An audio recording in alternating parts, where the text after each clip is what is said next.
Hi, ಎಲ್ಲರಿಗೆ simple ಟ್ರಿಕ್ಸಸ್ಗೆ YouTube ಚಾನಲ್ಗೆ ಸ್ವಾಗತ. ಬನ್ನಿ, ಈ 2026 ಮತ್ತು 27ನೇ ಸಾಲಿನ ಈ ವರ್ಷದ ನವೋದಯದು ಏನು ಮಾಡಿದ್ದಾನಪ್ಪ ಅಂದಾಗ ಅಪ್ಲಿಕೇಶನ್ಸ್ಗಳನ್ನು ಕರೆದಿದ್ದಾನೆ. ಹಾಗಾದರೆ ಈ ಅಪ್ಲಿಕೇಶನ್ಸ್ಗಳನ್ನು ಲಾಸ್ಟ್ ಡೇಟ್ ಯಾವಾಗಿದೆ ಸರ್? ಅಪ್ಲಿಕೇಶನ್ಸ್ನ ನಾವು ಎಲ್ಲಿ ಹಾಕಬೇಕು? ಹಾಗಾದರೆ ಇಲ್ಲಿ 2027-28 ಅಂತೇಳಿ ಕೇಳ್ತೇವೆ, ಅಕಾಡೆಮಿಕ್ ಇಯರ್ ಅಂತೇಳಿ ನೋಡ್ಕೊತ ಬಂದಾಗ ಈ ವರ್ಷದ ಅರ್ಜಿಗಳನ್ನು ನಾವು ಯಾವ ಥರ ಹಾಕಬೇಕಪ್ಪ ಅಂತ ನೋಡಿದಾಗ ಇದು ಆನ್ಲೈನ್ ಮೂಲಕ ಅರ್ಜಿ ಹಾಕೋದಿರ್ತದೆ. ಹಾಗಾದರೆ ಆನ್ಲೈನ್ ಮೂಲಕ ಅರ್ಜಿ ಹಾಕಬೇಕಾಗಿತ್ತಪ್ಪ ಅಂದಾಗ ನಿಮ್ಗೆ ಡಾಕ್ಯುಮೆಂಟ್ಸ್ಗಳು ಏನು ಬೇಕು, ಜೊತೆಗೆ ನಿಮ್ಗೆ ಅರ್ಜಿ ಹಾಕೋ ಕೊನೆಯ ದಿನಾಂಕ ಯಾವಾಗಿದೆ ಅಂತೇಳಿ ಸ್ವಲ್ಪ ಇಲ್ಲಿ ಡೀಟೇಲ್ ಆಗಿ ನೋಡ್ಕೊತ ಬಂದಾಗ ಇಲ್ಲಿ ಏನಿದೆಯಪ್ಪ ಅಂತ ನೋಡಿದಾಗ click here to registration for class 6 Navodaya 2027-28 ಇದೆಯಲ್ಲ, ಅದನ್ನು ಇಲ್ಲಿ ಎಲ್ಲ ಕೊಟ್ಟಿದ್ದಾರೆ. ಪ್ರಿಂಟರ್ ರಿಜಿಸ್ಟ್ರೇಷನ್ ಫಾರ್ಮ್ ಇದಾವೆ, ಫೈಂಡ್ ಯುವರ್ ರಿಜಿಸ್ಟ್ರೇಷನ್ ನಂಬರ್, ಇವೆಲ್ಲ ಏನಿದಪ್ಪ ಅಂತಂದಾಗ ಇಲ್ಲಿ ಬುಕ್ಲೆಟ್ನೇ ಇದೆ. ಅದಕ್ಕೋಸ್ಕರ ನೀವು ಮೊದಲು ಇದನ್ನು ಮೇಲೆ ಕ್ಲಿಕ್ ಮಾಡಬೇಕು. ಓಕೆ, ಇಲ್ಲಿ ಅಪ್ಲಿಕೇಶನ್ಸ್ಗಳನ್ನು ನೀವು ಆನ್ಲೈನ್ ಅಪ್ಲಿಕೇಶನ್ಸ್ ಹಾಕಬೇಕಾಗಿತ್ತಪ್ಪ ಅಂತಂದಾಗ ಒಂದು ಕಂಪಲ್ಸರಿ ಏನು ಬೇಕಾಗಿತ್ತು, ಏನು ಬೇಕು ನೋಡ್ಕೋಬೇಕು. ಫಸ್ಟಿಗೆ ಡೇಟ್ಸ್ಗಳನ್ನು ನೋಡ್ಕೋಬೇಕು. ಲಾಸ್ಟ್ ಡೇಟ್ ಏನಿದೆಯಪ್ಪ ಅಂತಂದಾಗ 31/7/2026 ಐತೆ. ಅಂದರೆ ಇದೇ ಮಂತು 31 ತಾರೀಕು ಲಾಸ್ಟ್ ಡೇಟ್ ಇದೆ ಅಪ್ಲಿಕೇಶನ್ಸ್ ಹಾಕಕ್ಕೆ. ಕಂಪಲ್ಸರಿ ಆಗಿ ನೀವು ನೋಡ್ಕೋಬೇಕು. ನೆಕ್ಸ್ಟ್ ಇಲ್ಲಿ ಅಡ್ಮಿಟ್ ಕಾರ್ಡ್ ಅನೌನ್ಸ್ ಮಾಡೋಕೆ ಡೇಟ್ನ ಕೊಡ್ತಾರೆ, ಆದರೆ ಎಕ್ಸಾಮ್ ಡೇಟ್ನ ಕೊಟ್ಬಿಟ್ಟಾರೆ ಆಲ್ರೆಡಿ.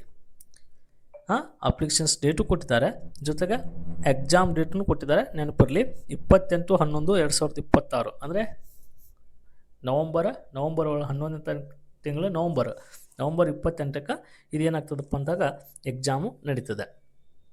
ಇನ್ನು ಇಷ್ಟು ನಿಮ್ಗೆ ಡೇಟ್ಗಳು ಗೊತ್ತಿದ್ದವಪ್ಪ ಅಂತಂದಾಗ ಅಪ್ಲಿಕೇಶನ್ಸ್ಗಳನ್ನು ಹಾಕಲೇಬೇಕು. ಅಪ್ಲಿಕೇಶನ್ಸ್ ಹಾಕಬೇಕಾಗಿತ್ತಪ್ಪ ಅಂತಂದಾಗ ನಿಮ್ದೆಲ್ಲ ಡಾಕ್ಯುಮೆಂಟ್ಸ್ಗಳು ಅದೆಲ್ಲ ಏನು ಬೇಕಪ್ಪ ಅಂತಂದಾಗ ಭಾಳ ಸಿಂಪಲ್ಲಾಗಿ ಇಲ್ಲಿ ನಿಮ್ಮದು ಒಂದು ಆಧಾರ್ ಕಾರ್ಡ್ ಇದ್ದರೆ ಸಾಕು.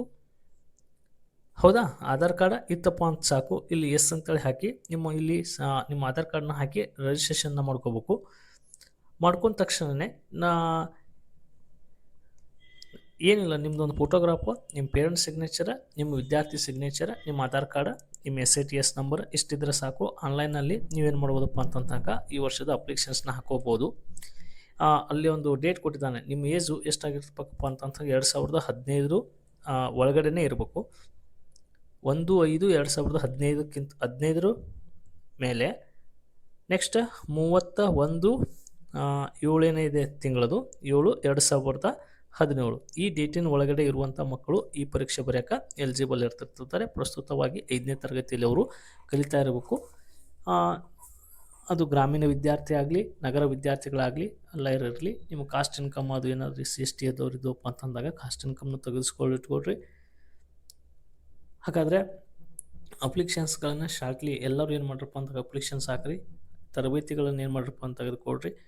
ಎಕ್ಸಾಮ್ಸು ಕೂಡ ಡೇಟು ಕೂಡ ನಿಮ್ಗೆ ಕನ್ಫರ್ಮ್ ಆಗಿದೆ. ಈಗ 28/11/2026 ಅಂತ ಎಕ್ಸಾಮ್ಸ್ ನಡೀತದೆ. ಅದಕ್ಕೋಸ್ಕರ ನವೋದಯ ಸಲುವಾಗಿ ನಮ್ಮ ಚಾನಲ್ನಲ್ಲಿ ಸಾಕಷ್ಟು ಕ್ಲಾಸಸ್ಗಳಿದ್ದಾವೆ, ನೋಡ್ಕೊಳ್ರಿ. ನಿಮ್ಮ ಮಕ್ಕಳಿಗೆ ಕೂಡ ಶೇರ್ ಮಾಡಿರಿ. ಸಾಧ್ಯ ಆದಷ್ಟು ನಾನು ಮತ್ತು ಲೈವ್ ಕ್ಲಾಸಸ್ನ ಸ್ಟಾರ್ಟ್ ಮಾಡ್ತೀನಿ. ಮ್ಯಾಥ್ಸು ಮತ್ತು ಮೆಂಟಲ್ ಅಬಿಲಿಟಿ ಎಲ್ಲ ಕ್ವಶನ್ಸ್ಗಳನ್ನು ಈಸಿ ವೇ ಒಳಗಡೆ ಹೇಳಿದ್ದೀನಿ. ಹಿಂದೆ ಕ್ವಶನ್ ಪೇಪರ್ಗಳನ್ನು ಕೂಡ ಬಿಡಿಸಿದ್ದೀನಿ, ತಾವು ನೋಡ್ಕೊಳ್ರಿ. ಚಾನಲ್ನ ಸಬ್ಸ್ಕ್ರೈಬ್ ಮಾಡ್ಕೊಳ್ರಿ. ಪ್ರತಿಯೊಂದು ಮಾಹಿತಿಗಳಿಗೋಸ್ಕರ ಅಪ್ಡೇಟ್ ಆಗಿ ನಾವೇನು ಮಾಡ್ತಿರ್ತೀನಪ್ಪ ಅಂದಾಗ ಹೇಳ್ಕೊತಾ ಹೋಗ್ತಿರ್ತೀನಿ. ಮೊದಲು ಅಪ್ಲಿಕೇಶನ್ಸ್ ಹಾಕಿರಿ. ನೀವು ಯಾವ ಜಿಲ್ಲೆಯಿಂದ ಅಪ್ಲಿಕೇಶನ್ಸ್ ಹಾಕ್ತೀರಿ ಕಮೆಂಟ್ ಬಾಕ್ಸ್ನಲ್ಲಿ ಕಮೆಂಟ್ ಮಾಡಿರಿ. ಏನಾದರೂ ಡೌಟ್ ಇತ್ತಪ್ಪ ಅಂತಂದಾಗ ನಾನು ರಿಪ್ಲೈ ಮಾಡ್ತೀನಿ.